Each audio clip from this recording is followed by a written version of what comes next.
이 세상 온 천지 만물을 지으시고 섭리하신 하나님 아버지, 우리 죄인을 구원하시려고 독생자를 보내주신 그 은혜와 크신 사랑을 감사하며 찬송을 올려드립니다. 대림절 셋째 주일을 지나며 우리가 우리의 어둠 가운데 이 흑암에 쌓여 있는 것 같은 이 세상 가운데 참 빛으로 오신 우리 구주를 기다리며 우리가 온 몸을 열고 주 앞에 준비된 자세로 나아가게 하여 주옵소서.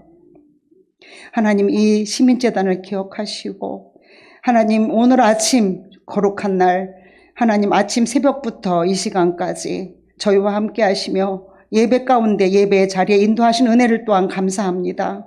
하나님, 이 안에 우리와 함께 하셔서 이 충만한 예배 가운데 하나님의 영이 넘치게 하여 주옵소서. 하나님, 우리 시민재단을 기억하시고 사랑하셔서 정말 생각나게 하시고 이곳으로 발걸음을 옮겨주시는 그 은혜를 또한 감사합니다.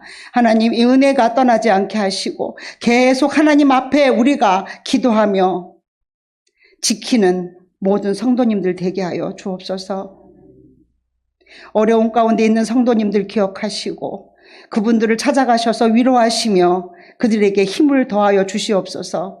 빛이 되어 주시고 소망이 되어 주시옵소서. 그러시는 주를 찬양합니다.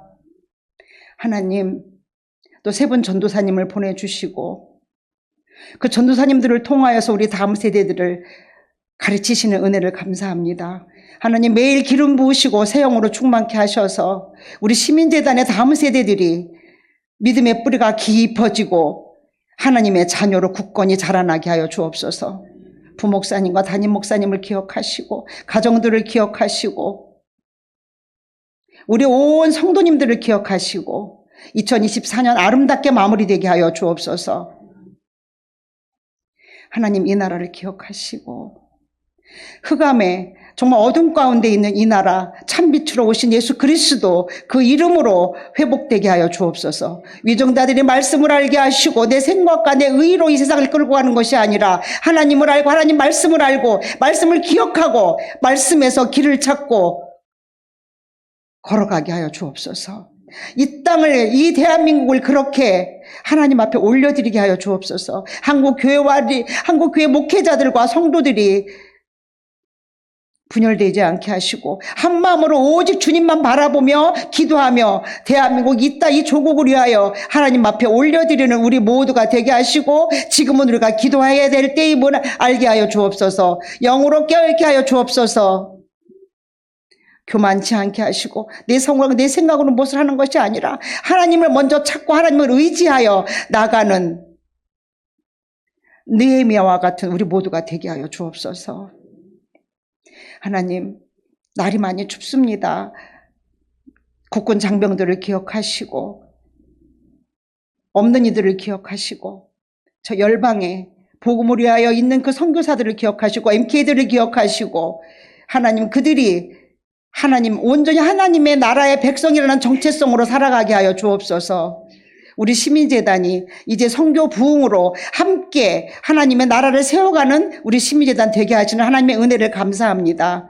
오늘도 말씀을 전해주실 강순철 목사님 기억하시고 성령의 장중에 붙들어 주셔서 정말 예수 그리스도가 어떻게 참빛으로 이곳에 오셔서 흑암 가운데 살아가는 사망 가운데 살아있는 우리에게 빛이 되시는지를 알게 하여 주옵소서. 그렇게 하실 줄을 찬양하며 예수님의 이름으로 기도합니다. 아멘.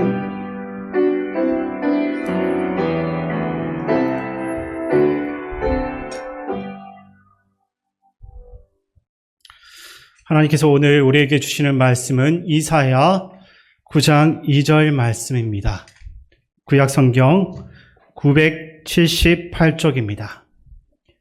이사야 9장 2절 말씀을 함께 읽겠습니다.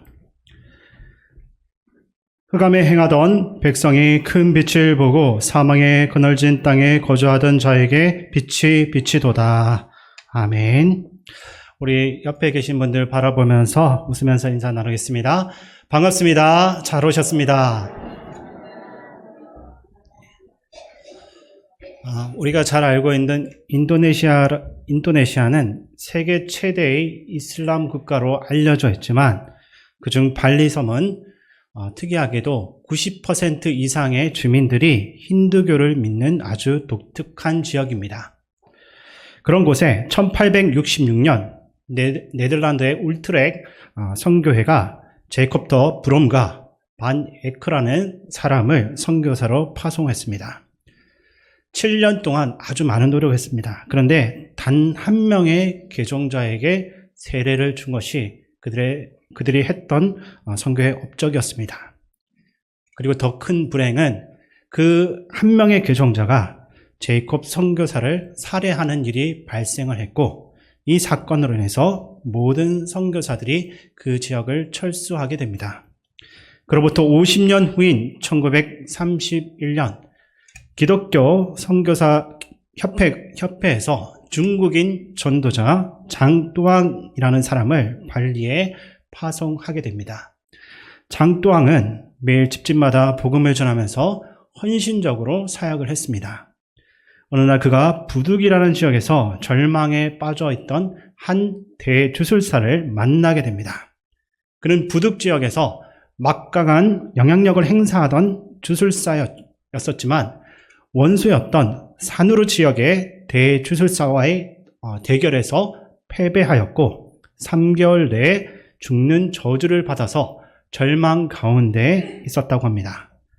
중국인 전도자는 주술사에게 예수 그리스도가 영원한 생명임을 전해주었고 그는 예수님을 자신의 구주로 영접했습니다.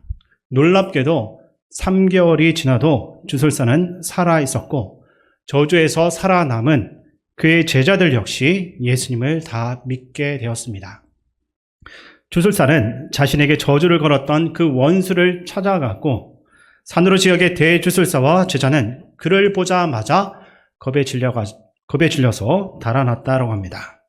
이후 예수님을 구주로 영접하는 사람들이 급격하게 늘어나게 되면서 겨우 단 2년 만에 발리에서 300명이 넘는 새로운 신자가 생겨났다고 합니다. 그러나 힌두교 중심의 그 지역 가운데서 기독교인들은 끊임없이 괴롭힘을 당해야만 했습니다. 힌두교 행사에 참여하지 않았다라는 이유로 극단적인 힌두교인들이 이 기독교인들의 그 재산을 함부로 압수하고 호적에서 지워버리는 일들도 벌어졌습니다. 물기를 끊어가지고 농사를 못 짓게 하고 매장지조차 제공하지 않으면서 모든 거래를 금지하여 사회생활 자체가 완전히 멈추도록 만들었습니다. 결국 1930년대 후반 인도네시아 정부는 더 큰 분란이 일어난 것을 막기 위해서 모든 기독교인들을 발리 서북 쪽에 버려진 땅 블림빙 살이라는 곳으로 강제 이주를 시켰습니다. 그것은 무서운 악령들이 사는 땅으로 알려져 있었고 사람들은 기독교인들이 거기서 다 전멸하게 될 것이다 라고 생각했습니다. 그러나 시간이 지나 사진 한번 보여주시기 바랍니다. 시간이 지나서 한 독일인이 경비행기를 타고 지역에 상공을 날던 중에 밀림 가운데 선명한 십자가 모양의 도로를 발견했습니다. 네, 준비된 사진이 안 보이는 것 같네요. 자, 어둠이 가득한 저주받은 땅이라 불렸던 블림빙 사리에 정착했던 기독교인들은 놀라운 회복의 역사를 만들어 갔습니다. 그들은 밀림을 개척해서 십자가 모양의 도로를 만들고 도로의 중심에 교회를 세웠습니다. 분이엘 교회라고 이름 붙여진 그 교회를 세웠던 것입니다. 그들은 제비뽑기를 통해서 땅을 나누고 농가 밭을 경작하며 마을을 일구었습니다. 이들의 이야기는 전 세계 성도들에게 알려졌고 블링빙 사리는 성도들의 발길이 이어지는 곳이 되었던 것입니다. 어쩔 수 없이 발리 정부조차 이들을 인정을 해야만 했고 전기와 전화가 설치되고 초등학교가 그곳에 세워졌습니다. 블림빙 사리의 이야기는 절망과 박해 가운데서도 하나님의 그 빛이 어떻게 어둠을 이겨낼 수 있는지를 보여주는 것입니다. 하나님께서 함께 하실 때 우리는 어떠한 상황 가운데서도 승리할 수가 있습니다. 우리의 삶에서도 이와 같은 하나님의 빛과 질서를 드러내며 살아갈 수 있기를 소망합니다. 이제 말씀으로 들어가 보기 원합니다. 예수님을 믿는다라는 것은 무엇을 말하는 겁니까? 그것은 예수님의 생명의 빛이 내 삶에 비춰져 내 모든 어둠과 절망은 물러가고 천국의 정결함과 말씀이 주는 질서, 하나님의 기쁨과 그 평강이 가득한 삶으로서 변화되는 것입니다. 예수님을 믿어야지만 우리의 삶이 이렇게 변화될 수가 있습니다. 사탄이 지배하고 내가 주인 되어서 살아가는 세상은 결국 어둡고 아무런 희망이 없는 것입니다. 그리고 끝까지 자기 만족을 추구하다가 마침내 정결함마저 잃어버리고 위선과 거짓으로 물들어서 멸망의 길을 향해서 갈 수밖에 없습니다. 매년 성탄절이 다가오면 성탄의 시작을 알리는 첫 번째 신호는 불빛입니다. 과거에는 백화점과 작은 가게들까지도 크리스마스의 장식과 불빛으로 가득했지만 요즘은 그런 것들이 점점 희미해지면서 사라지고 있는 것처럼 보여지긴 합니다. 사실 성탄절은 동지 무렵에 맞물려 있습니다. 이 동지는 1년 중에 가장 어두운 시기, 즉 밤이 가장 깊고 어둠으로 가득한 때입니다. 이러한 어둠 가운데서 의의 태양이신 예수님께서 오셔서 구원과 희망의 빛을 비추신 사건이 바로 성탄절의 의미라 할 수 있습니다. 성경은 예수님을 묘사할 때 가장 많이 사용하는 은유가 있는데 그것은 빛입니다. 이사야 선지자는 오늘 본문에서 이렇게 말했습니다. 그 말씀 제가 읽어드리겠습니다. 흑암에 행하던 백성이 큰 빛을 보고 사망의 그늘진 땅에 거주하던 자에게 빛이 비추도다. 아멘. 사도 요한은 신약에서 또 이렇게 증언했습니다. 참빛 곧 세상에 와서 각 사람에게 비추는 빛이 있었나니 그가 세상에 계셨으며 세상은 그로 말미암아 지은 바 되었을 때 세상이 그를 알지 못하더라. 아멘. 성경은 세상이 흑암으로 가득 찬 곳이고 예수님은 그 어둠 속에서 생명의 빛으로 오신 분이다라고 말씀합니다. 여기서 어둠이라는 단어는 성경에서 악과 고난을 상징합니다.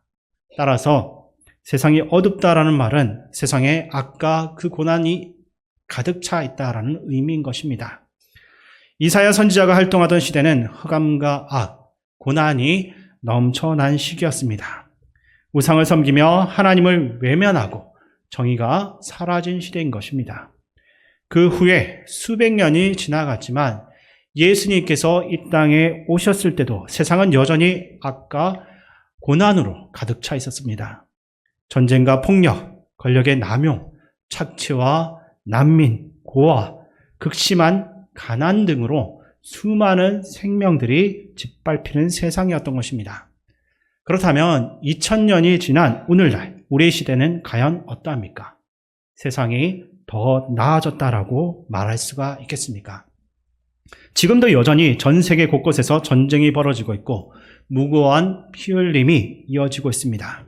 사람들은 포로로 끌려가서 목숨을 잃기도 하고 약한 자들에 대한 학대와 그 고난이 끊어지지 않고 있습니다. 난민과 고아들은 고향을 잃어버리고 남의 땅에서 떠돌며 생존을 위해 몸부림치고 있고 보이지 않는 곳에서 하루하루 그 목숨을 걸고 일하는 이들이 있습니다.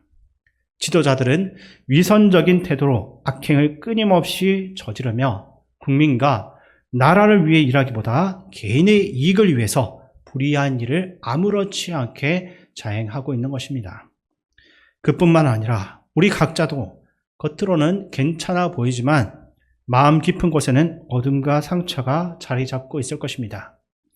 우리는 남모르게 우리 안에 있는 악과 싸워가며 고통을 겪고 삶의 의미를 그 가운데서도 찾으려고 하지만 희망과 목적을 발견하지 못해서 허무함 가운데 빠지기도 하는 것입니다. 이러한 어둠 속에서 예수님의 빛이 유일한 희망이며 그 빛만이 우리를 생명으로 인도할 수 있다는 사실을 믿으시기 바랍니다. 예수님은 어둠 가득한 이 세상을 밝히실 수 있는 유일한 참 빛입니다. 그 빛이 우리 삶에 임하게 될 때 새로운 변화를 우리가 겪게 된다라는 것입니다. 세상이 어둡다는 것, 세상이 흑암 가운데 있다라는 그것은 단지 상황의 묘사를 넘어서 또 다른 중요한 사실을 알려주고 있습니다. 그것은 바로 세상에 가득한 악과 고난을 치유할 방법을 세상에 누구도 알지 못한다는 것입니다. 이사야 8장 21절과 22절에서는 선지자가 이렇게 말합니다. 그 말씀을 제가 읽어드리겠습니다. 이 땅으로 헤매며 공고하며 굶주릴 것이라. 그가 굶주릴 때 격분하여 자기의 왕과 자기의 하나님을 저주할 것이며 위를 쳐다보거나 땅을 굽어보아도 한난과 흑암과 고통의 흑암뿐이리니 그들이 심한 흑암 가운데로 쫓겨 들어가리라. 아멘. 여기서 사람들이 땅을 내려다 본다라는 것은 흑암 가운데서 인간의 힘과 노력, 이 땅의 그 풍부한 자원으로 문제를 해결하려고 온갖 힘을 다하고 발버둥 친다라는 의미인 것입니다.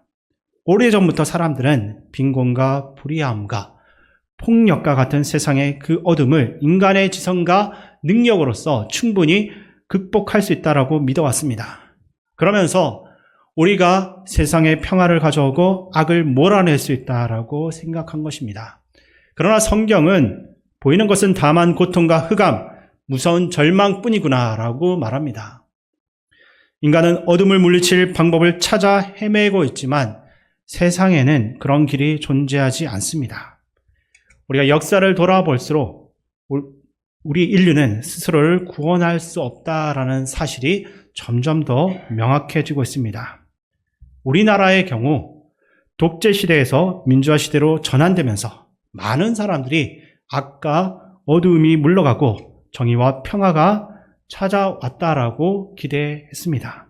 그러나 정치 체제가 바뀌었다라고 해서 악과 그 고난이 완전히 사라지지는 않았습니다. 보수 세력이 권력을 잡던 진보 세력이 집권하던 세상의 어둠은 여전합니다. 오히려 새로운 형태의 갈등이 생겨나는 것을 우리가 또 보게 되는 것입니다. 또한 인간의 지성과 과학이 발전하게 되면 더 나은 세상이 올 것이라 믿었지만 현실은 그렇지가 못했습니다. 핵무기의 위협과 환경 파괴, 전염병의 창궐 등 예상하지 못한 그 위험들이 더 늘어난 것입니다. 우리의 삶은 점점 더 복잡해지고 어두워지고 있습니다. 얼마 전 TV 인터뷰에서 우리나라의 저명한 사회생물학자인 최재천 교수님께서 기후위기에 대해서 이미 우리는 돌이킬 수 있는 지점을 넘었다. 전 세계인들이 자연인처럼 살아간다 해도 이 문제는 회복될 수 없다라고 답변을 한 적이 있습니다.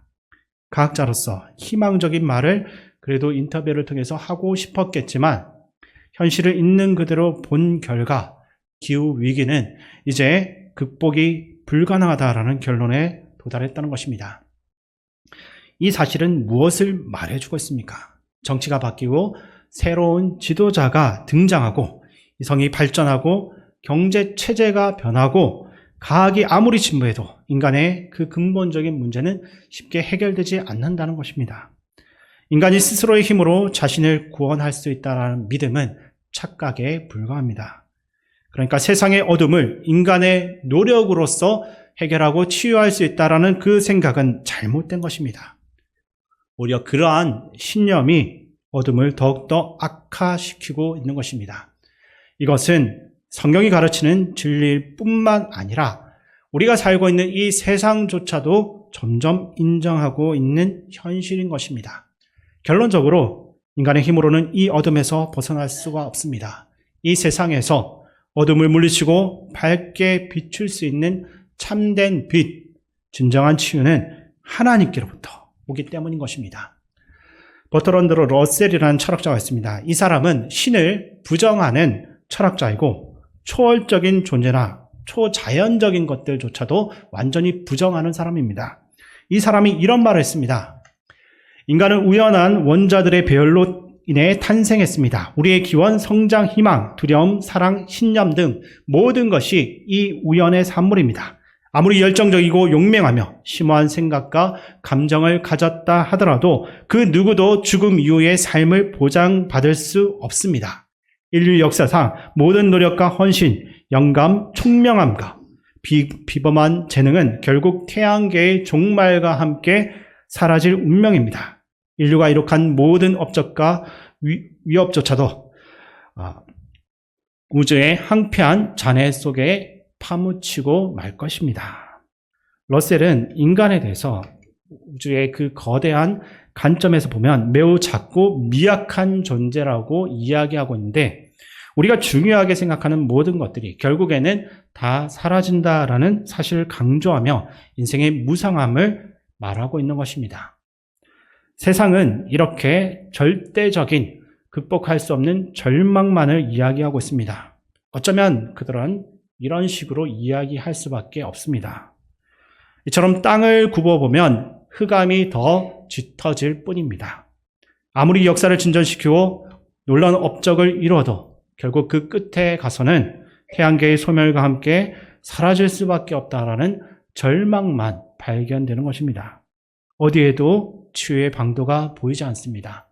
그러면 성경은 이러한 인간의 절망적인 상황에 대해서 무엇을 말하고 있습니까?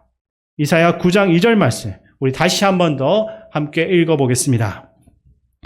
흑암에 행하던 백성이 큰 빛을 보고 사망의 그늘진 땅에 거주하던 자에게 빛이 비추도다. 아멘.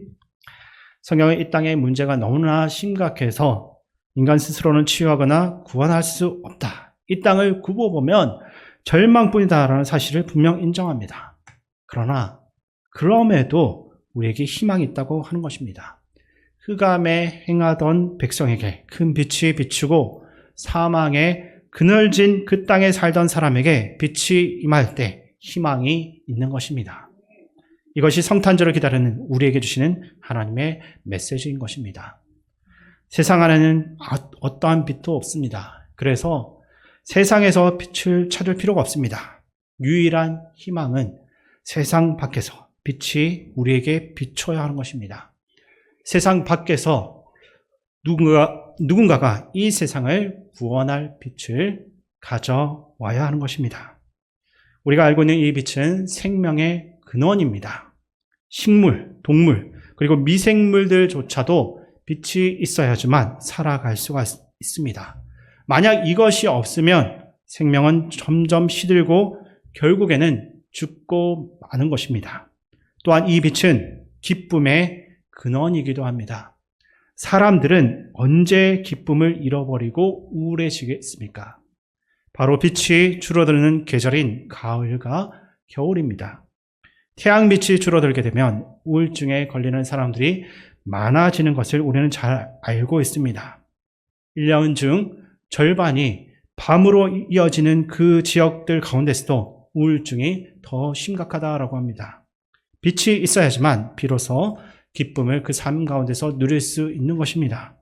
또한 빛은 감추어진 실체를 드러냅니다. 어두운 방이나 도로 가운데서 빛이 있을 때 위험이 어디에 있는지를 볼 수가 있는 것입니다. 그렇게 이 빛은 악을 드러내고 악을 소멸시키기 시작하는 것입니다. 그렇다면 우리 안에 이 빛이 있는지를 우리가 한번 살펴봐야 합니다. 그리고 세상 안에 그 빛이 있는지도 우리가 생각해 봐야 할 것입니다. 이 빛은 우리 안에 있지 않습니다. 빛은 전적으로 우리 밖에서 그리고 세상 밖에서 하나님이 우리를 향해서 비춰주시는 것입니다. 그렇다면 그 빛은 누구겠습니까? 바로 하나님의 아들 예수 그리스도이신 것입니다. 오늘 우리의 절망과 어둠과 악, 고난과 모든 아픔, 그 모든 갈등은 우리 스스로 해결할 수 없습니다. 해결된 것처럼 보일 수 있겠지만 그것은 착각일 뿐입니다. 오직 하나님의 구원의 빛이 우리에게 비출 때만 어둠은 물러가는 것입니다. 이것을 기억하시길 바랍니다. 그러면 하나님의 빛은 우리에게 어떻게 비추어지겠습니까? 이사야 9장 6절은 이렇게 말씀하고 있는데 그 말씀을 제가 읽어드리겠습니다. 이는 한 아기가 우리에게 낳고 한 아들을 우리에게 주신 바 되었는데 그의 어깨에는 정사를 메었고 그의 이름은 기묘자라 모사라 전능하신 하나님이라 영존하시는 아버지라 평강의 왕이라 할 것임이라. 아멘. 한 아기가 우리에게 낳고 한 아들을 우리에게 주셨다라고 하는데 이것이 하나님이 보내신 그 빛이 우리에게 작용하는 방식인 것입니다. 그 빛은 강력한 지도자나 현명한 지성을 통해서 나오는 것이 아닙니다. 얼마 전 미국 대통령 선거 가운데서 도널드 트럼프라는 사람이 다시 당선되었습니다. 그의 말과 행동은 무례하게 보일 수도 있었지만 사람들은 그러한 그에게 희망을 걸었습니다. 그가 경제를 살리고 삶을 나아지게 하고 어두운 현실 가운데 빛을 비춰줄 것이다 라고 기대했던 것입니다. 그러나 진정한 빛은 인간의 지도자에게서 오지 않습니다. 그 빛은 오직 하나님께로부터 오며 예수 그리스도 안에서 우리에게 비춰지는 것입니다. 근데 여기서 우리는 정말로 그렇게 되는 걸까라는 의문을 가질 수는 있을 것입니다. 우리나라뿐만 아니라 전 세계의 사람들은 새로운 대통령, 새로운 총리, 새로운 지도자가 선출되고 세워지기만 하면 모든 것이 다 잘 될 것이다라는 희망을 거는 것입니다. 하지만 그 희망은 매번 실망으로 돌아올 때가 많은 것입니다. 이러한 것들은 굳이 나열하지 않아도 우리 주변에 이미 너무나 많습니다. 하나님의 빛은 정치 지도자나 특정한 이데올로기 혹은 탁월한 경제 시스템을 통해서 오는 것이 아닙니다. 자본주의가 우리에게 완전한 빛이 될 수가 있었겠습니까? 아니면 자본주의의 그 단점을 사회주의적인 경제 시스템으로 보완하면 그 시스템이 우리에게 참된 빛이 되어줄 수가 있겠습니까?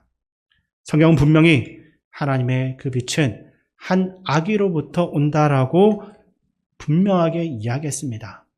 하나님께서는 그 아들 예수 그리스도를 이 땅을 위한 빛으로 주셨다라고 말씀하고 있는 것입니다. 그렇다면 이 빛은 어떻게 우리의 것이 될 수 있겠습니까? 이사야 9장 6절은 한 아들을 우리에게 주셨다라고 하는데 여기서 주셨다라는 말을 우리가 주목해 볼 필요가 있습니다. 하나님께서 주셨다라고 한다면 우리는 그 주신 것을 그저 받기만 하면 되는 것입니다. 하나님은 우리에게 비치신 이 예수님을 선물로 주셨습니다. 그렇다면 그 빛을 받는다라는 것은 무엇을 의미하겠습니까? 그것은 어둠과 악, 고난으로부터 나를 또 우리를 구원할 분은 오직 예수님 뿐이다라는 것을 인정하는 것입니다. 세상에 그 어떤 것도 희망이 될 수 없고 오직 하나님이 주신 그 빛, 예수님만이 유일한 희망임을 믿고 살아가는 것입니다. 아기로 오신 예수 그리스도의 십자가, 그것이 우리의 구원이요 희망임을 인정하며 그분만을 온전히 의지하고 사랑하는 것, 바로 그것이 빛을 우리가 선물로서 받는 것입니다. 하나님께서 비추신 생명의 빛, 예수 그리스도를 기쁨으로 받아들이고 누릴 수 있게 바랍니다. 요한복음 1장 5절에 보면 빛이 어둠에 비치되 어둠이 깨닫지 못하더라라고 말씀합니다. 또 요한복음 1장 9절에서 12절은 이렇게 이야기하고 있는데 그 말씀 제가 읽어드리겠습니다. 참빛 곧 세상에 와서 각 사람에게 비추는 빛이 있었나니 그가 세상에 계셨으며 세상은 그로 말미암아 지은 바 되었을 때 세상이 그를 알지 못하였고 자기 땅에 오매 자기 백성이 영접하지 아니하였으나 영접하는 자 곧 그 이름을 믿는 자들에게는 하나님의 자녀가 되는 권세를 주셨으니. 아멘. 무엇을 의미합니까? 하나님께서는 각 사람에게 참빛이신 예수님을 주셨지만 사람들 중에는 그 빛을 받는 사람과 거부하고 받지 않는 사람이 있다는 것입니다. 예수님이 참 빛이다라는 것을 깨닫지 못하고 영접하지 않는 사람은 여전히 어두움 가운데서 방황하고 인생을 마치게 되는 것입니다. 그러나 예수님만이 나의 유일한 희망이며 생명의 빛이다라고 받아들일 수 있는 사람은 하나님의 자녀가 되어서 영원하신 하나님의 그 희망 가운데서 살아가게 되는 것입니다. 우리 주변에도 보면 아직 예수님이 유일한 그 희망임을 인정하지 못하고 믿지 못하는 분들이 있을 것입니다. 그러한 분들에게는 예수님이 아닌 다른 것들에게서 희망을 찾을 수 있다라는 그러한 헛된 생각을 그들이 가지고 있을 텐데, 그들의 생각을 우리가 깨야 될 것입니다. 자기 열심으로 노력하고 산다라고 해서 희망이 있는 것이 아니라는 것을 알려주셔야 됩니다. 지식과 능력을 늘린다라고 희망이 생기는 것도 아니라는 것입니다. 그리고 특정한 정당이나 이념이 희망이 될 수도 없습니다. 그러나 여기서 우리가 분명히 기억할 것은 유일한 참 빛은 오직 예수님에게 있다는 것입니다. 오직 그 예수님만이 우리의 참된 희망임을 믿으실 수 있기를 바랍니다. 성탄은 절망과 어둠 속에 있는 삶을 생명과 빛으로 완전히 변화시키는 날, 바로 참빛 대신 아기 예수님께서 우리에게 오신 날입니다. 우리의 마음속에는 어떠한 어둠이 자리 잡고 있습니까? 어떤 염려와 불편함, 상처가 여러분들을 괴롭게 하고 있습니까? 우리를 억누르고 힘들게 하는 악과 고난은 무엇이 있습니까? 혹은 내 힘과 능력으로서 그 모든 것을 해결해 보려고 안간힘을 쓰고 있는 것은 또 무엇이 있습니까? 그 모든 것을 생명의 빛 대신 예수님께 맡기시기 바랍니다. 예수님을 우리가 받아들이고 인정하며 사랑해야 됩니다. 예수님께 기도로 간구하며 그분이 주신 이 생명의 말씀을 통해서 여러분 안에 있는 어둠을 다 깨트리고 승리하시길 바랍니다. 그리고 매일 내 삶의 진리의 빛, 생명의 빛을 비춰주시기를 기도하며 살아가셔야 하는 것입니다. 그럴 때 우리의 모든 절망은 다 사라지게 될 것입니다. 하나님께서 우리에게 주신 이 놀라운 선물, 사랑의 빛 대신 예수님 안에 거하는 온전한 삶을 모두가 누릴 수가 있게 되기를 주님의 이름으로 축원드립니다. 사랑의 하나님, 흑암 속에서 방황하는 저희에게 참된 생명의 빛이신 예수님을 보내주셔 감사드립니다. 우리의 모든 절망과 고난을 주님께 다 맡겨드립니다. 오직 주님만이 우리의 참 희망임을 믿고 의지하게 하시고 진리의 빛으로 저희의 어두운 삶을 끝까지 비추어 주시옵소서. 주님의 말씀과 사랑으로 저희를 인도하시고 매일 생명의 빛 가운데 거하며 그 가운데서 참된 기쁨을 누릴 수 있게 도와주시옵소서. 우리와 함께 하시는 예수님의 이름으로 기도드립니다. 아멘. 예, 교회 소식을 말씀드리겠습니다.